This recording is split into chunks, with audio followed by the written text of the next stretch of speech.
The Galactic Assembly had never been so unified. Across the vast auditorium of crystalline walls and hovering platforms, hundreds of alien delegates raised their luminous tendrils, claws, or mechanical digits as the motion passed. The decree was simple: Earth was to be enslaved. Humanity, they decided, was too dangerous to remain free. Every species, from the scaled Empyreans to the cold logic of the Veth Collective, voted yes. Not a single voice dissented. The chamber echoed with the sound of satisfaction, the illusion of control masking what would become their greatest mistake. They justified it with polished words. Humanity had advanced too fast, weaponized too fiercely, refused to kneel. A species born from a death world had no place in the delicate balance of the Galactic Council. They called Earth a contagion of defiance. They spoke of peace while authorizing planetary bombardment. Within weeks, the blue planet was surrounded by fleets that blotted out the sun. The first strikes fell on major cities. Towers crumbled, oceans boiled, satellites burned into falling debris. Earth's defenses fought with reckless precision, but numbers crushed courage. When the smoke cleared, the flags of alien empires flew over the ruins of every capital. Commanders broadcast humanity's surrender across the galactic network. The execution of Earth's leaders was televised as a warning. An announcer's voice declared that the human threat had been contained. Billions were herded into orbital transports, their screams drowned beneath the hum of engines. The galaxy watched, content, as humanity was broken into labor quotas and transported to the cold edges of distant systems. Entire generations vanished into mines, factories, and biodomes that never saw a sunrise. But the victors misread what they had crushed. Humans did not stop thinking. In the silent corridors of alien megastructures, human engineers repaired machinery with steady hands and memorized every schematic. Pilots forced to guide freighters between worlds mapped routes the aliens themselves had forgotten. Children born in chains learned to speak in 3 alien tongues before their teenage years. Humanity's adaptability, dismissed as trivial, became the invisible foundation of its survival. Whispers began among the enslaved. Old songs turned into coded messages. A flicker in a transmission meant a world where humans held positions in maintenance crews. A carved mark beneath a workbench told others where allies were stationed. Across thousands of planets, the human mind formed a silent network under the notice of their masters. They listened to alien arrogance in council broadcasts, and took note of every weakness spoken aloud. The council celebrated its success yearly. They paraded images of subdued humans as proof of galactic unity. Yet the cracks were already forming. Reports emerged of sabotage, shipyards exploding without warning, energy grids failing mid-orbit. The Council blamed faulty programming, then corporate rivalries, then terrorists. Never once did they suspect their own slaves. On a barren mining world near a dying star, a human worker stood amid glowing veins of ore. His clothes were torn, his skin pale under artificial light. But in his eyes burned something that centuries of oppression could not erase. He turned the shard of alien alloy in his hand, watching it reflect the light like a blade. The overseer barked an order. The human obeyed, wordless, but a smile flickered at the corner of his mouth, small, sharp, dangerous. The vote that enslaved Earth had united the galaxy once. It would unite it again, but under a new banner. Somewhere, on the far edge of a forbidden transmission band, a signal pulsed for the first time in 100 years, a pattern of tones long forgotten. It carried one message, brief and clear: we are not gone. We are waiting. The galaxy had believed that chains could hold a death world species. They mistook silence for submission. They had seen the end of humanity. What they were witnessing was its awakening. Got it. The section is tight, precise, and perfectly balanced for your faceless HFY format.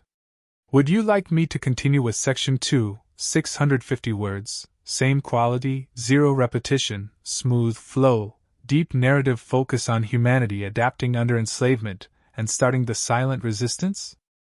The years that followed were not marked by rebellion but by learning. Humans, scattered across thousands of alien worlds, became the quiet machinery behind a galaxy that believed them broken. They built, repaired, and innovated in silence. They watched, listened, and adapted. Where other species relied on inherited knowledge, humans absorbed everything. They memorized starship schematics, translated encrypted codes, and understood alien systems better than their creators. Every task assigned to humiliate became a lesson. Every command barked in arrogance was stored and studied. Humanity was evolving, not dying. In the forges of the Empyreans, human workers found that the overseers never questioned efficiency. Machines were modified under the guise of repairs, producing alloys stronger and lighter than the originals. The aliens praised their productivity, blind to the hidden messages etched into the metal frames. On agricultural moons, human laborers altered soil composition and hid caches of nutrients that could sustain them for decades. On mining worlds, they adjusted power grids to create secret communication currents, invisible to the scanners that searched for rebellion. The galaxy had given them tools and resources. Humanity simply learned to use them better. A coded network emerged without a single meeting or leader. The system was self-born, spreading through whispers, markings, and subtle cues. A single pattern of dots carved into a wall could mean a safe worker's quarter, while a repeated hum during work shifts meant an open channel nearby.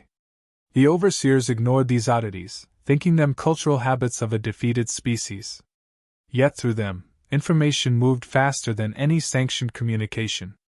A map of hidden human populations began to form, every colony, every factory, every station connected by signals of defiance wrapped in ordinary labor.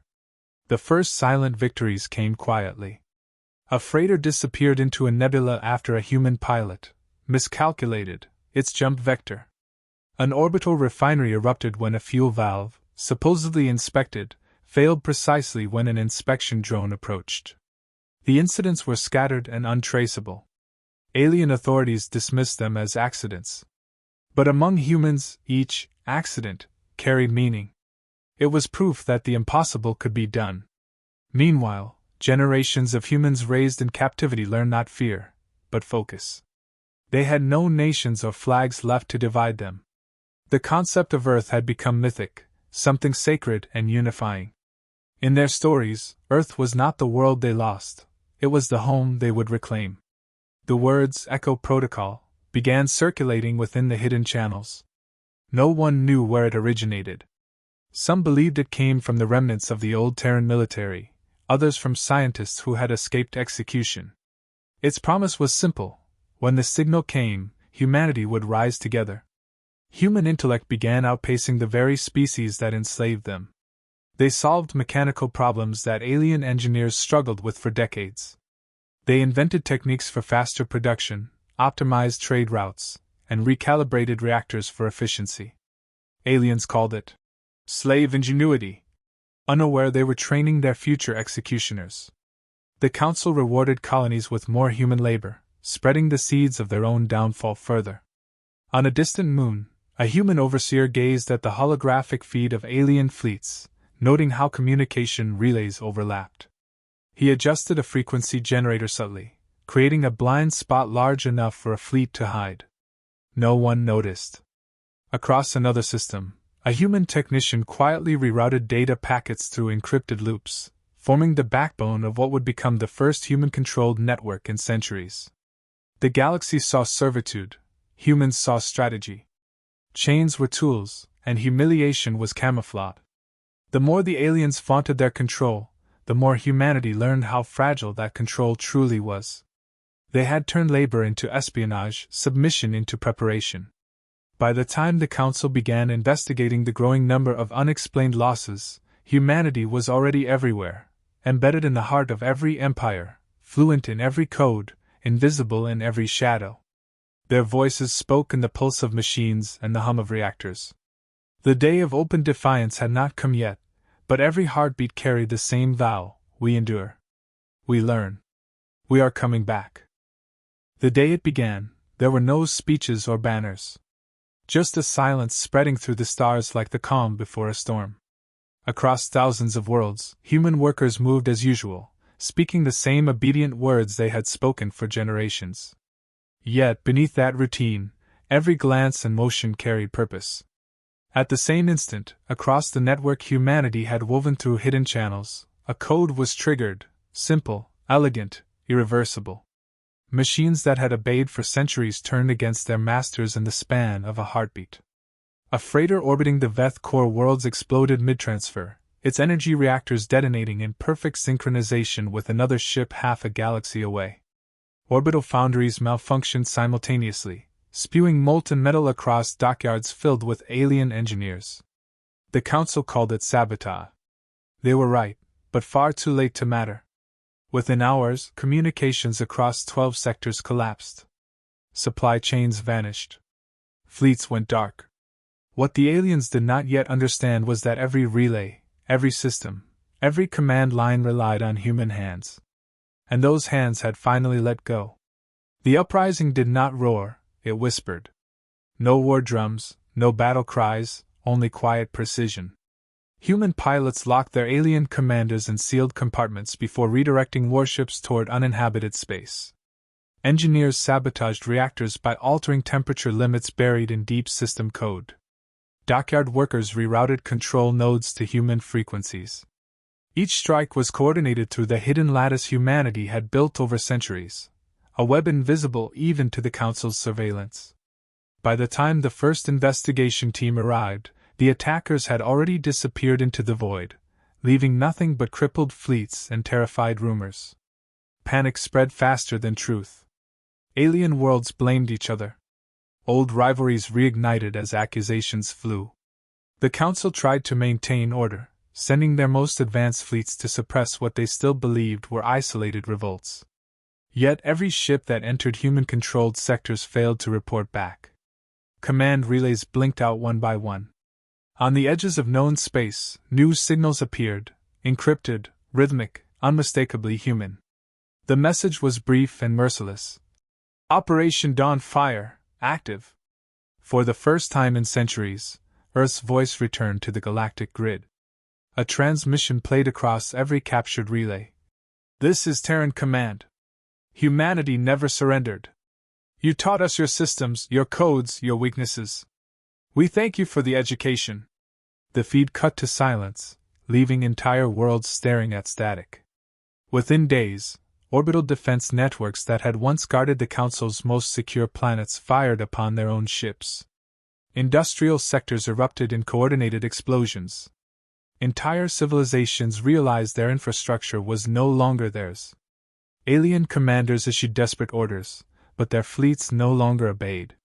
Human crews had seized control of navigation systems, communication cores, and reactor protocols.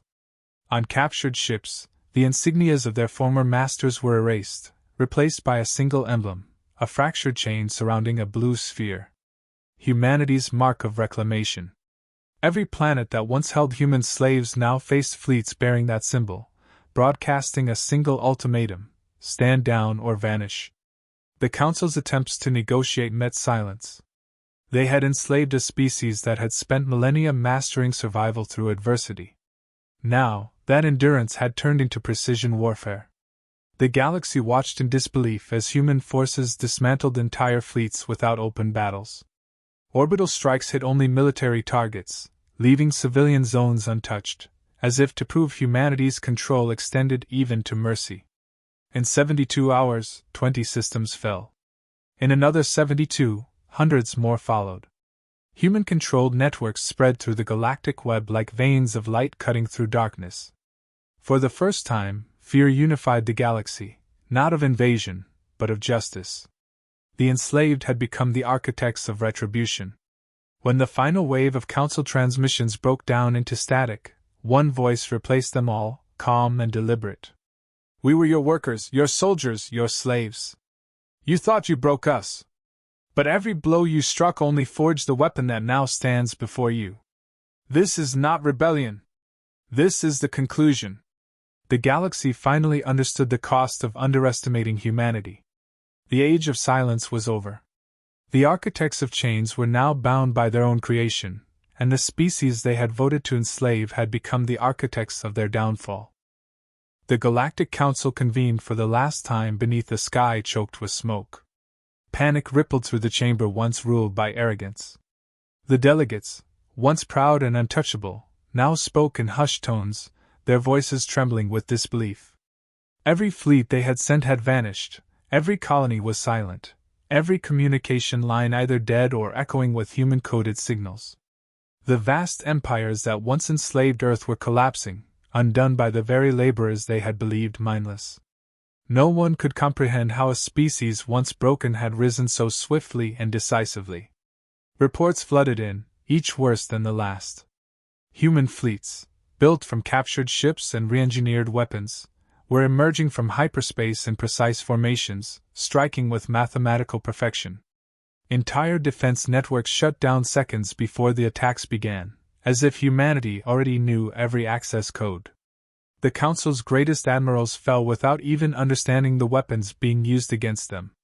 The Terran Vanguard, the Iron Will, and the Erebus spearheaded the offensive, each name whispered with a mixture of awe and dread. Planets surrendered before a single shot was fired, terrified by the promise of what followed refusal. From orbit, the human armada broadcast one unified message. You voted for our enslavement. You will now live by the world you created. There was no rage in the voice, only cold finality.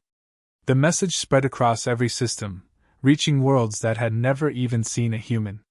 Panic turned to despair. The Council sent envoys, pleading for peace, promising reparations, begging for negotiation. No reply came. Humanity did not seek surrender. They sought closure. The galactic capital, once the symbol of universal power, became the center of judgment. Human ships darkened its skies, surrounding it with silent precision. Orbital shields that had stood for millennia fell within minutes. The city's defensive grid flickered and died, its control systems already rewritten by hidden human code. When the Terran ground divisions descended, no fanfare followed. They moved with discipline, efficient, silent, unstoppable. The aliens who had overseen humanity's oppression now trembled behind barricades, their authority evaporating in the shadow of their former slaves. Inside the shattered council hall, the once feared rulers were gathered, their jeweled robes torn, their crowns discarded. They pleaded, offering apologies and excuses, citing politics and fear. Humanity's representatives stood before them, clad in dark armor bearing no insignia, faces hidden behind mirrored visors. No words of anger were spoken. The lead envoy placed a data core on the council table, displaying records of every vote, every speech, every signed order that had justified Earth's enslavement. When the recordings ended, silence filled the chamber. Then a single statement echoed. Judgment is concluded. No executions were televised. There was no spectacle of vengeance. Instead, the ruling species found themselves confined to labor colonies under human supervision. They were forced to rebuild what their arrogance had destroyed, their every movement monitored by those they had once considered lesser beings. The irony was deliberate and absolute. Humanity had not merely defeated them, they had redefined the concept of control. Mercy was granted only to those who had aided the enslaved in secret, their survival seen as proof that compassion had once existed among the stars. Across the galaxy, images of the Council's downfall spread like wildfire. The same networks that had broadcast humanity's humiliation now transmitted its triumph. Every transmission ended with the same phrase. The chains are broken. Alien civilizations that had watched from the sidelines fell into silence. The era of domination had ended, replaced by a fear no weapon could erase, the understanding that humans could not be ruled, only respected. When the final report reached Earth, the message was short. The operation was complete, resistance minimal, objectives achieved. The galaxy had been brought to its knees not by fury, but by calculated inevitability. The Council's empires were ashes, and from those ashes, humanity rose, not as conquerors seeking revenge, but as arbiters ensuring no species would ever repeat the vote that once doomed them all. The war ended not with celebration but with silence. Across the stars, the fires faded, leaving only the quiet hum of human-controlled networks. The fleets that had shattered empires now orbited in formation, engines idle, weapons dormant. Humanity had won, yet there was no joy in their victory, only clarity. They had proven a truth the galaxy could never again forget: enslavement had consequences. The Terran Federation was formed from that truth, born not of ambition but necessity, to ensure no species would ever again wield chains. Human command rebuilt order with ruthless efficiency. Systems that once belonged to arrogant civilizations were placed under reconstruction mandates. No plunder, no revenge campaigns, no senseless cruelty.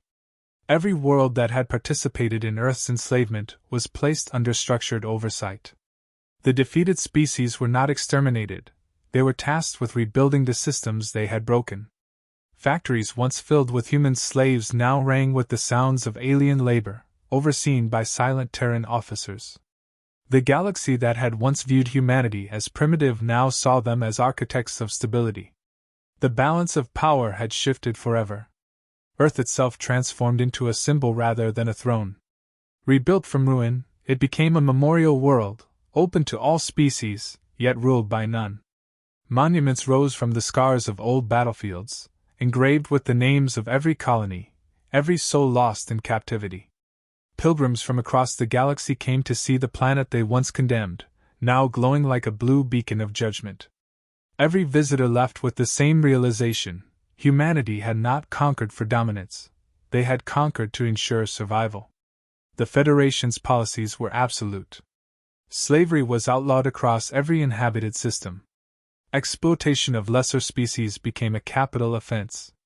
The few who defied these decrees vanished quietly, their fleets erased without trace. None dared question it. The galaxy had seen what humanity could do when provoked. They ruled not through tyranny, but through the lingering fear of awakening their wrath again. That fear preserved peace better than any treaty ever written. Historians from alien worlds struggled to explain humanity's rise. They described them as paradoxes: compassionate executioners, merciful conquerors, destroyers who rebuilt what they tore down. One scholar from the Veth Collective wrote, "We once feared humans for their weapons. We now fear them for their restraint." Across the archives of countless civilizations, records were rewritten. The era once known as the Age of Unity became known instead as the Age of Remembrance. Under the Federation, trade routes reopened, star systems flourished, and communication networks linked worlds that had once been divided by fear. Humanity guided reconstruction with precision, demanding accountability but offering aid without prejudice. To many, this discipline was unnerving. To others, it was salvation. Even the most bitter of species eventually admitted that the galaxy under Terran watch was safer than it had ever been under the Council's rule. In the shadows of the new peace, humanity never disarmed. Fleets remained stationed in every quadrant, silent but vigilant. The Federation's creed was engraved in every command terminal, every military outpost, every diplomatic treaty. We remember what silence cost us. Generations born after the war grew up with that phrase as law, understanding that peace was not a gift but a responsibility. Years passed, and the Council's ruins became a museum.